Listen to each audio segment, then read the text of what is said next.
As principais questões da atualidade, analisados por especialistas renomados. Começa agora Mentalistas, com Camila Tulinski. Palmadas, pancadas, socos, isolamento. Torturas das mais variadas. A violência doméstica é ainda mais agressiva quando paramos para pensar que pais, mães, avós ou entes queridos são os agentes dessas agressões contra crianças.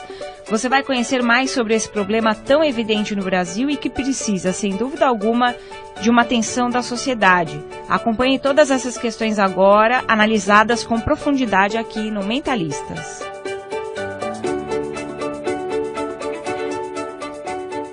Para falar sobre o assunto, eu convidei a psicóloga judiciária Ana Cristina Cardoso de Mello, que atua na Vara da Infância e da Juventude e Varas de Família do Tribunal de Justiça de São Paulo. Como vai, Ana? Tudo bem? Tudo bem, Camila. Um prazer estar aqui. E do outro lado da bancada do Mentalistas, eu recebo a juíza Tatiane Moreira Lima, que atua na Vara da Violência Doméstica e Familiar contra a Mulher. Como vai, doutora Tatiana? Tudo bem? Tudo bem, Camila. Muito obrigada pelo convite e é um prazer falar desse assunto tão importante. Doutora Tatiane, começando aí com você, eu queria o seu parecer de quais casos são mais comuns envolvendo a violência doméstica, especialmente contra a criança, hein? Castigos físicos, palmadas, agressões das mais diversas formas, com fios, com objetos, chinelos, enfim. Já peguei casos em que a pessoa esquentava a colher no fogo e colocava na criança. Então, a privação da alimentação, privação da liberdade, esses são os casos assim mais comuns. Ameaças. Então, basicamente, castigos físicos, ameaças e violência psicológica. Do ponto de vista psicológico, dá para a gente entrar em alguma explicação que possa servir para justificar, a palavra não é justificar, né? Mas para explicar os atos dos agressores, e principalmente quando envolve parentes ou pessoas tão próximas, né, quanto pais e mães, hein, Ana? Bom, no caso da violência física, ela acontece dentro do ambiente da educação, né, nas relações entre pais e filhos, né? E desde os primórdios da civilização se acreditou, quer dizer, foi uma construção da própria cultura, né, da história, da nossa história, que era necessário bater em crianças para educar, né? Então, na maioria das culturas, vamos dizer, do mundo, né? E isso tem sido aos poucos, né, e por meio da lei, das próprias pessoas, e essa é a esperança, desconstruído. Então nós temos que construir uma cultura diferente em que não se aceite bater em nenhuma pessoa, em nenhum ser, né, nem num animal, nem numa flor, enfim, que não se aceite bater. Então, na verdade, a violência física contra crianças dentro, né, de casa é uma exacerbação desse poder que os pais acham que têm sobre o filho, né? Então, que antes era um poder de vida e morte. E esse poder, né, exacerbado na forma de violência, ele pode levar à morte da criança. E mesmo que não seja a morte final, né, ela morre a cada dia, né? São violências tão sérias, porque desde o primeiro momento que você bate numa criança, acabou a pureza, né? Aquela pessoa que deveria proteger, amar, bate, então ela acha que ela está fazendo coisas erradas e merece apanhar. Então ela fala isso, bom, eu aprontei, então ela começa a acreditar que é essa relação que ela tem, que ela merece isso, né? Ela acaba sendo culpada, ela se acha culpada, ela se acha culpada por aquela agressão, que ela como se ela merecesse. E quando ela cresce, a mulher, muitas vezes, o marido ou o companheiro que repete essa conduta, ela também entende como uma forma de carinho e de educação. Então, como meu pai me batia para me educar, o meu marido também está me batendo para me corrigir e me educar. E como é tão grave isso na educação, né? Porque depois ela se torna uma adulta, ela ou ele, né? E ela acredita, se ela tiver sucesso na vida, que ela venceu graças a essa violência. Então ela se identifica e ela acha também que ela deve bater nos filhos, porque é assim uma forma de educar. É uma repetição de padrão comportamental. Exatamente, o que está completamente equivocado. Então, quando elas me falam assim, essas pessoas, eu falo, não, você conseguiu, você venceu, né, apesar disso, né? Porque muitas pessoas não conseguem, né? Então não há justificativa para o ato de bater. Aliás, quando você bate, você perde totalmente a razão, né? Na verdade, a pessoa explode e ela se alivia naquele momento, mas ela não resolve nada. E se a criança obedece, é por medo, né? Ela obedece por medo porque não tem outra alternativa isso sim piora a educação, porque ela acha às vezes que ela precisa chegar até o momento de apanhar para obedecer, para ter um comportamento esperado. No caso da atuação da justiça brasileira em relação à punibilidade desses agressores, né? Como é que é o manejo disso? Recentemente, até foi publicada a reportagem no Jornal Nacional de São Paulo, de uma mãe e o padrasto de uma garotinha que foram punidos há 48 anos, me corrija se eu estiver errada, mas que eu me lembro era praticamente isso, há quase 50 anos de prisão, pelos maus tratos a essa menina em São Paulo. E eu gostaria de saber da senhora, doutora Tatiane, como que é o manejo da justiça brasileira com relação aos agressores dentro de casa, principalmente pais, padrastos e mães? Nós acabamos aplicando a Lei Maria da Penha, porque é uma violência que acontece dentro do âmbito familiar. Nós entendemos que tem duas vulnerabilidades. A vulnerabilidade, muitas vezes, de gênero, né, por ser menina, mas também a principal vulnerabilidade é por ser criança, que uma desproporção de forças acaba apanhando. Acaba respondendo, dentro do contexto da violência, por crimes como tortura, como abandono material, violência, agressões. Então, ela acaba respondendo por esses crimes. As penas da violência doméstica, em geral, para os crimes mais comuns, como agressões leves e ameaça, as penas são muito baixas. A pena, só para terem uma ideia, a pena da agressão física, 3 meses em regime aberto. A ameaça, 1 mês em regime aberto. Os crimes mais graves, como esse caso que você citou, Camila, nesse caso havia uma tortura e uma tortura reiterada, uma redução à condição análoga de escravo. Foi durante 2 anos. Foi durante um período longo, enfim. Então, neste caso específico, acabou havendo crimes mais graves e de forma continuada que ensejaram a elevação da pena num patamar tão alto. É porque pode ser considerada tentativa de homicídio, nesse caso de tortura, quando a criança é torturada, pode ser também considerado? Na verdade, a diferença da tortura para a tentativa de homicídio é a vontade do agente. Quando ele quer matar, ele tem o desejo de matar, então ele vai praticar atos para chegar à consumação da morte. E na tortura, qual que é o objeto dele? O desejo dele é apenas machucar, é apenas causar dor e sofrimento pelo simples prazer de causar dor e sofrimento. Então, por isso que são crimes diversos. Nesse caso específico dessa garotinha, era uma tortura, era colocar castigos físicos exacerbados, mas que não chegavam a atentar contra a vida dela, no sentido de colocar a vida em risco, mas que causavam um intenso sofrimento físico e mental.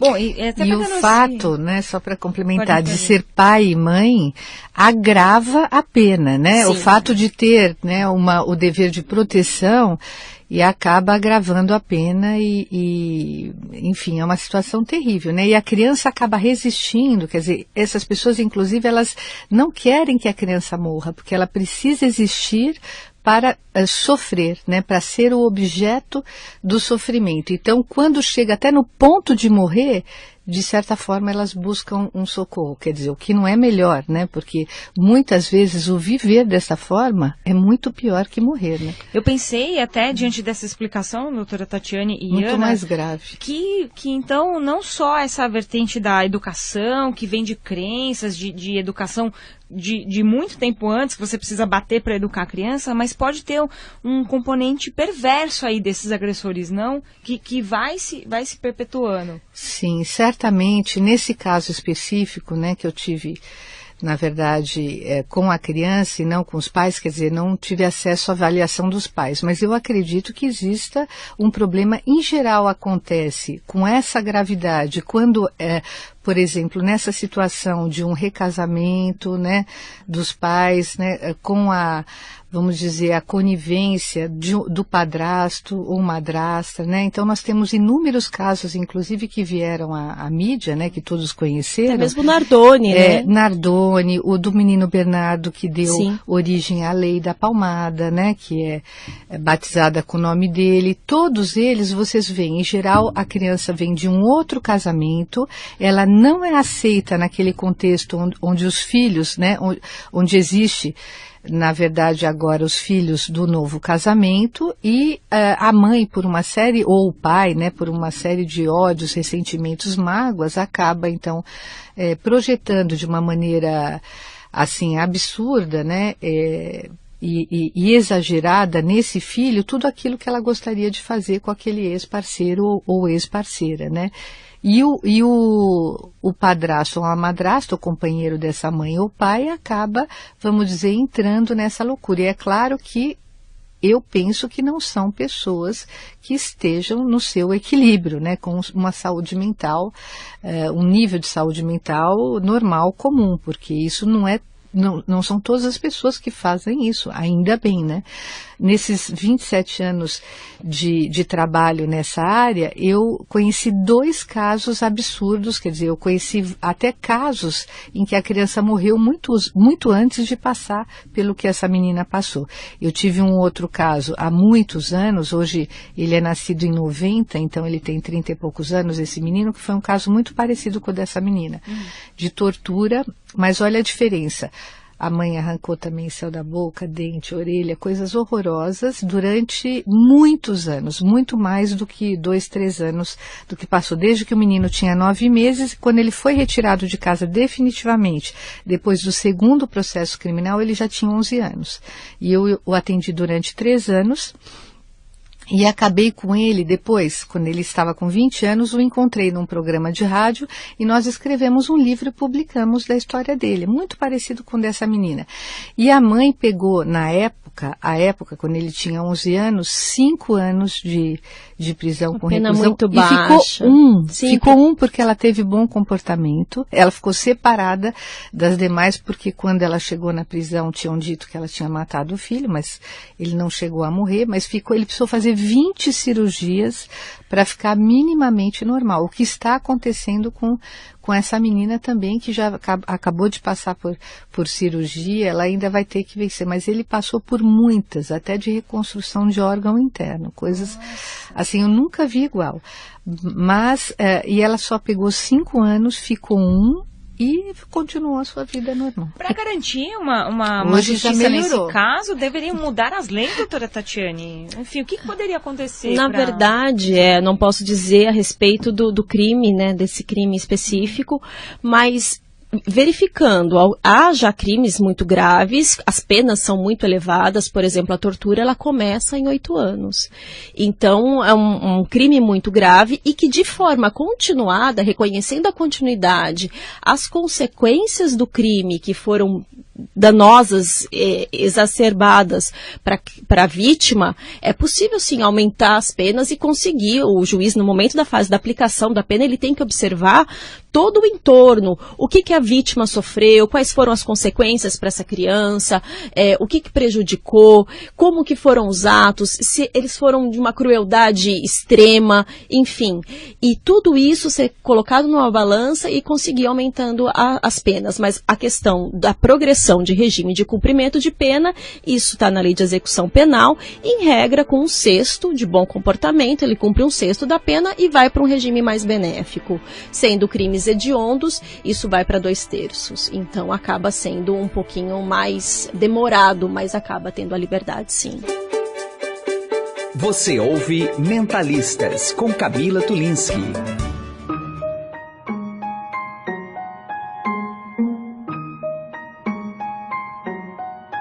Estou conversando aqui no Mentalistas com a doutora Tatiane Moreira Lima, que atua na vara da violência doméstica e familiar contra a mulher. A juíza está aqui no Mentalistas. E a psicóloga judiciária Ana Cristina Cardoso de Mello, que atua na vara da infância e da juventude e varas de família do Tribunal de Justiça de São Paulo. Como é que esses casos chegam a conhecimento da justiça? Primeiro, acho que a doutora Tatiane pode explicar essa parte, né? Como é que isso chega aos tribunais, qual que é o procedimento. E depois eu queria saber como a psicologia recebe esses casos e como é que... Enfim, o que vocês acham melhor? Podemos começar? Enfim. Sabe por que começar por mim? Pela Na verdade, psicologia. porque em geral começa na infância também, né? Quer dizer, a medida de proteção são medidas diferentes, né? Quer dizer, a doutora Tatiana vai contar a parte dela, que é a medida, na verdade, de criminalização do suposto, da pessoa que está sendo acusada. Uhum. Da violência. E lá conosco é a proteção imediata da criança, né? Então, por exemplo, pegando esse caso específico, a criança foi recebida num hospital e ela imediatamente, assim que teve alta, foi encaminhada para um abrigo aqui da cidade de São Paulo, como medida de proteção ao acolhimento, né? E a partir daí, obviamente, eu não me lembro se foi feito o boletim de ocorrência imediatamente, a doutora Tatiane vai contar essa parte, né? Mas todas as medidas, ela é encaminhada a exame de corpo de delito, né? Todas as medidas são tomadas, mas ela já está abrigada, sem fora contato... do contexto familiar. Fora do contexto familiar. Então, muitos erros, inclusive nesse caso que eu mencionei, antigamente, há pouco tempo, aliás, ainda eram feitos nesse sentido, da criança fazer um relato e retornar para o ambiente familiar. Inclusive, nesse caso em específico, nós temos que falar, o Conselho Tutelar havia já sido avisado e não tinha tomado providências. Então, isso é uma situação seríssima, porque no momento em que a criança relata, ou que, que essa violência é desvelada, ou que ela é revelada, notificada, mesmo que seja uma suspeita, né, é importante separar a criança daquela pessoa que ela aponta como seu suposto agressor, né? Depois vai verificar se é efetivamente verdade ou não. Em geral, a criança não mente, o adolescente em determinadas situações, mas muito difícil, sobretudo, essa menina que estava inteira com picotada, violência, inteira, marcada, como se tivesse recebido uma bomba em cima dela, né? Como se tivesse saído da guerra. Então é impossível não acreditar. Então se separa da família imediatamente, né? Porque acontece com mais frequência na família, em 80% a 90% dos casos, e aí todas essas providências, as de proteção, imediatamente são tomadas. Então ela é afastada, ela é recebida, acolhida, levada para tratamento, internada se for o caso, vai para cirurgia, tudo isso é feito. E a prisão preventiva, né, do autor, quanto mais rápida, melhor, né? Porque a criança fica em pânico. Quando ela relata, ela olha nos teus olhos e espera que você fale, tá bom, você vai ficar comigo, você não volta para casa, né? Até que a gente resolva essa situação, se for o caso.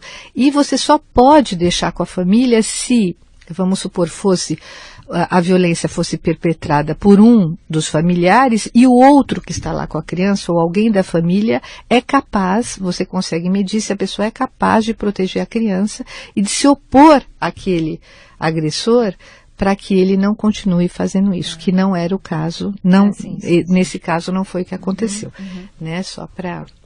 Eu tenho uma experiência, assim, por tratar também de violência contra as crianças, que muitas vezes a criança, os agressores, eles pedem um segredo, a criança esconde essa questão, essa violência, seja física ou sexual, e muitas vezes ela revela na escola, porque a escola é o período onde ela passa maior parte do tempo, ela fica de 4 a 5 horas na escola, e os professores, os educadores, eles percebem uma mudança nítida de comportamento dessa criança. E aí o caminho é chamar o Conselho Tutelar encaminha para fazer o boletim de ocorrência E aí você tem a vítima encaminhada para o Instituto Médico Legal para fazer os exames, e isso gera dois procedimentos que correm em paralelo. Na Vara da Infância e Juventude, como bem a Ana Cristina falou, que vai cuidar, o objeto é a proteção dessa criança, retirada do lar, abrigamento, se for o caso, se não tiver outros parentes para acolher, e um outro processo na Vara Criminal ou Vara da Violência Doméstica. E neste caso, o objetivo na Vara Criminal ou Violência Doméstica é a punição do agressor, a prisão, enfim, e essa punição. Mas é muito importante dizer a importância da escola nesses casos, porque a criança, ela frequenta a escola todos os dias, os educadores têm contato com elas diariamente e eles conseguem perceber sinais. E a criança, antes de chegar a esse ponto, ela pede ajuda de várias formas não verbais. Queda do rendimento, ou às vezes fica muito agressiva, ou fica muito retraída. Isso são alguns indicativos que alguma coisa não está bem. E aí é importante investigar. Agora, quando chega no tribunal mesmo, doutora Tatiane, como é que é o manejo disso? Quer dizer, esses agressores são chamados para prestar depoimento, para contar, para criar a narrativa da denúncia? Como é que é isso no tribunal? Sim, enfim? quando isso vai ser verificado numa fase de inquérito, vira um inquérito penal, vão ser colhidas as provas, é ouvida a vítima, testemunhas e o próprio agressor ou agressores.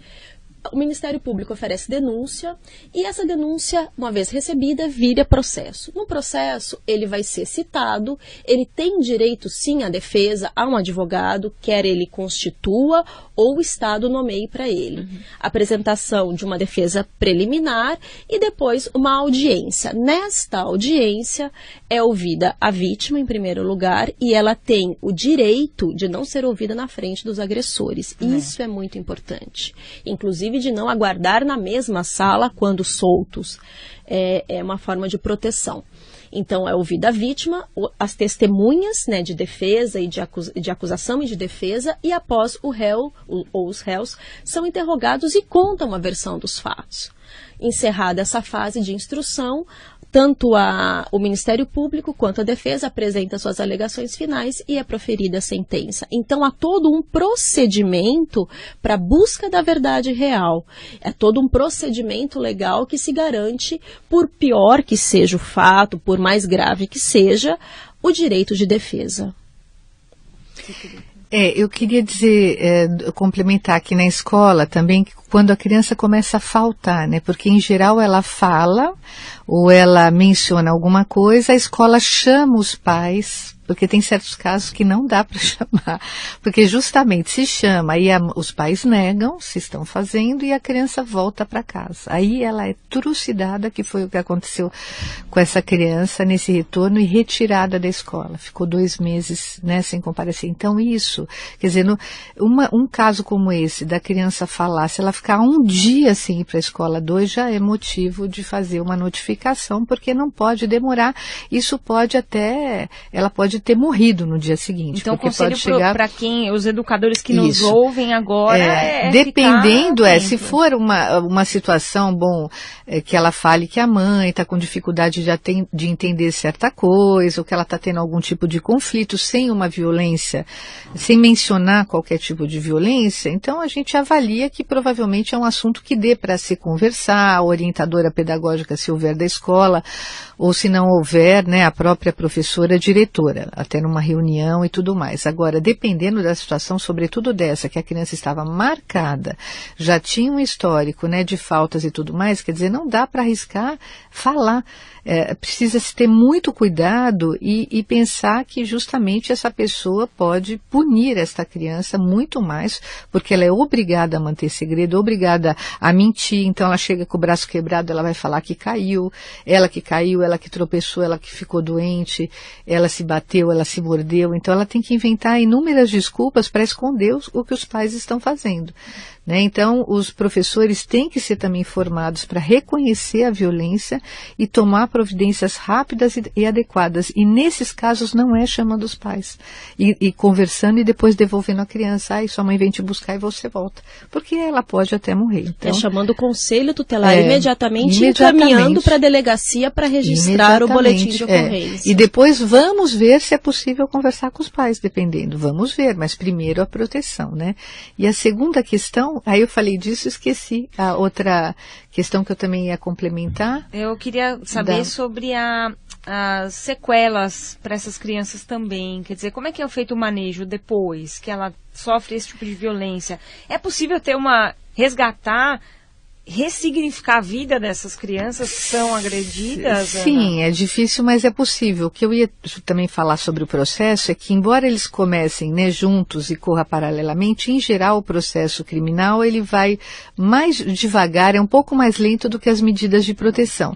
Então, na Justiça da Infância, a gente trabalha rapidamente e intensamente para que essa criança seja atendida e claro que ela não vai esquecer, mas que ela volte a ter uma vida a mais normal possível, né? Então, seja encaminhada a tratamento, seja ouvida tanto os tratamentos físicos quanto os psicológicos. Então, ela vai fazer todo um trabalho para voltar à vida normal, ter uma vidinha normal, ir para a escola, brincar, fazer o máximo possível sem pensar. Esse trauma vai voltando, porque além do trauma que ela sofreu durante anos, ela fica com esse estresse, numa situação de estresse pós-traumático. Então fica com pesadelos, não consegue dormir, não consegue comer direito, acha que toda hora a mãe ou o pai, padrasto, né, pode aparecer, né, em qualquer lugar, fica com medo de tudo. E, além do medo, em geral, esses casos que causam uma grande comoção, como o caso dessa menina, mobilizam a atenção e o cuidado de todos. Então, ela também começa a ver que ela está ganhando, quer dizer, ela sai de uma situação que ela não tinha nada, que ela era trucidada, torturada, e vai para uma situação onde todo mundo está tentando compensá-la de tudo que ela sofreu. Isso, psicologicamente falando, também tem um efeito, né? Então, ela precisa voltar numa vida mais normal possível, e inclusive esses benefícios precisam entrar, vamos dizer, essa reparação precisa acontecer de forma equilibrada também, senão ela passa a viver, ela não para de contar aquilo, ela fala, porque eu contando, fica fixada no ela caso, percebe que as pessoas se emocionam, que as pessoas ficam tentam fazer tudo para ela, de presentes a situações, a passeios, a viagens, então ela também percebe que contando, não é que ela está mentindo sobre o que ela sofreu, mas contando, quanto mais ela contar, mais atenção ela ganha, então precisa também ser, né, uma situação moderada, o máximo possível, ela precisa entrar numa normalidade. É claro que ela viveu uma situação anormal. E aí, depois de todo esse esforço, né, para contar que foi feito para que ela esqueça, para que ela volte a uma vida normal, chega um momento que ela tem que depor de novo e lembrar e puxar lá tudo o que aconteceu, que seria importante. E é um momento muito importante no juízo criminal, na vara da violência, porque a palavra dela é a prova fundamental. Muito obstante, muitas vezes, mesmo com a palavra negativa da criança, seja possível a condenação com base em outros elementos, como no caso, por exemplo, da tortura, as marcas físicas, enfim, o laudo psicológico, mas a palavra é muito importante no processo penal, a palavra da vítima.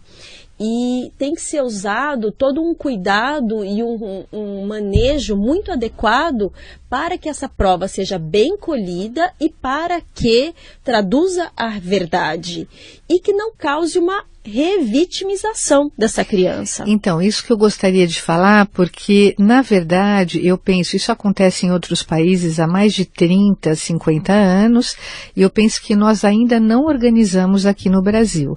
Esse depoimento, o melhor momento para se colher é justamente quando ela entra, né, no sistema de justiça, quando ela revela essa situação. Logo após o fato. Logo após. Então, em muitos países, por exemplo, como a França, Canadá, esse depoimento é gravado e ele é usado em todas as fases do processo. O que eu acho que aqui acaba revitimizando, mesmo que seja nas melhores situações, a criança ou adolescente ou qualquer pessoa que sofra violência, é ter que falar disso, é isso que eu estou falando. Quer dizer, psicologicamente se faz um trabalho imenso para que ela se reestruture, para que ela não precise falar disso, aí ela vai para uma situação, só dela ter que voltar ao fórum, ela até é falado para ela, você não vai precisar falar na frente, né, daquela pessoa que cometeu a violência, mas ela entra em pânico. Ela tem que retomar, lembrar, fora que com o tempo transcorrido, é natural, isso tem milhares de estudos que demonstram que a memória, ela sofre a ação de vários fatores, né? Então o tempo, as pessoas começam a contar, eu me lembro disso, aí ela pergunta para alguém, alguém acrescenta, ela fala um negócio, então ela vai contando outras coisas que podem não ser exatamente aquilo que aconteceu, né? Não é o caso dessa menina que eu estou dizendo, mas o que eu estou dizendo é que o tempo, ele depõe contra, né?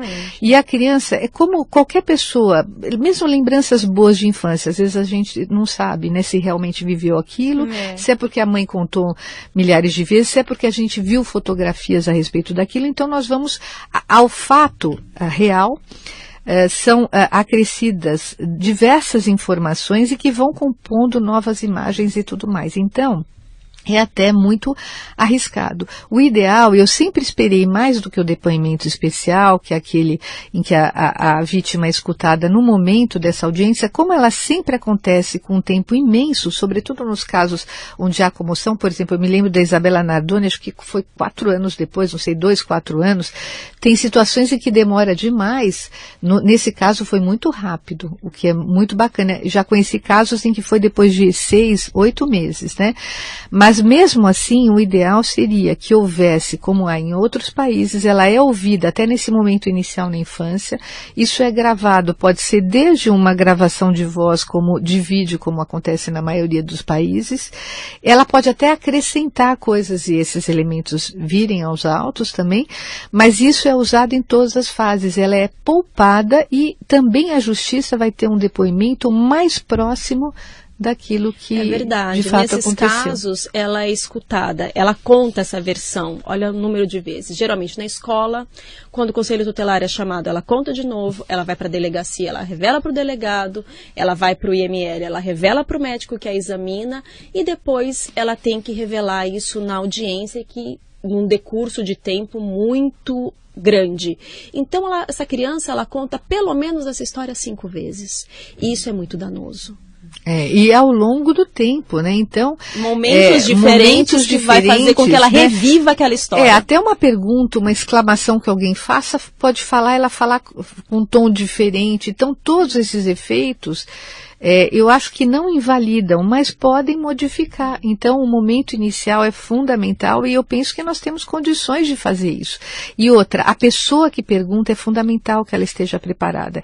Então, o delegado, o escrivão, sei lá quem vai colher o depoimento na delegacia, em geral, para falar com a criança dessa maneira, às vezes ele não está preparado. Muitas vezes até mesmo os juízes não estão preparados e a forma de se perguntar não pode ser uma pergunta indutiva, de sim ou não. Tem que ser um relato livre. O que aconteceu, quando aconteceu, como começou, enfim. Você não pode induzir a criança a perguntas. Isso mesmo. Só uma última orientação, que infelizmente o papo tá bom, mas o tempo está esgotando aqui do Mentalistas. Que pena, eu queria uma orientação para as pessoas que estão acompanhando esse programa, das pessoas que ouvem falar que aquela criança está sendo agredida, ou de repente a própria criança está acompanhando um adolescente que está sendo vítima. Quais são os conselhos que vocês podem dar para a gente em relação a isso? Bom, o Conselho Tutelar e a Justiça da Infância e da Juventude são os órgãos competentes para receber esse tipo de denúncia. Agora, muitas vezes as pessoas têm medo, né? São vizinhos que ouvem, são pessoas da própria família que têm medo de fazer essa denúncia, têm medo de falar, se apresentar, não sabem como fazer. Então, existe um número 100. 100, que é o número de denúncias para violências contra crianças e adolescentes de qualquer tipo. Essas denúncias são recebidas e vão para o Ministério Público, onde há promotores que vão encaminhá-las para os órgãos competentes. Então, a denúncia, ela pode ser, a pessoa pode se identificar ou não, ou seja, ela pode denunciar de forma anônima por este número 100. Existe um número também 180, mas o 100 é um número específico de denúncia para casos de violência contra crianças. O conselho que eu dou é especificamente para as crianças ou adolescentes que sofram esse tipo de coisa, que revelem, que não tenham medo, porque é um segredo que é colocado, é um segredo muito grande e elas precisam revelar. E os profissionais das escolas, eu acho que têm um papel fundamental. Então, escutem os seus alunos, escutem os seus estudantes, procurem qualificar esse depoimento e não desqualificar a palavra dessa criança, porque muitas vezes é realmente verdade, nós podemos estar perdendo crianças. Agradecendo a participação da doutora Tatiane Moreira Lima, que é juíza, atua na vara da violência doméstica e familiar contra a mulher. Muito obrigada pela disponibilidade, viu, doutora Tatiane? Muito obrigada e é um prazer, estou sempre à disposição. E ainda no Mentalistas, eu conversei com a psicóloga judiciária Ana Cristina Cardoso de Mello, que atua na vara da infância e da juventude e varas de família do Tribunal de Justiça de São Paulo. Muito obrigada pela presença, viu, Ana? Muito obrigada a você. Eu penso que toda a mídia tem um papel importantíssimo na transformação dessa realidade, na mudança de cultura das pessoas em relação a uma cultura de não violência e ao encaminhamento desses casos. Obrigada. O Mentalistas desta semana fica por aqui. Lembrando que você pode ouvir esta e todas as outras edições aqui no portal estadão.com.br. Apresentação e produção de Camila Tulinski, editor de jornalismo do Grupo Estado, João Fábio Caminoto. Até a próxima. Você ouviu Mentalistas com Camila Tulinski.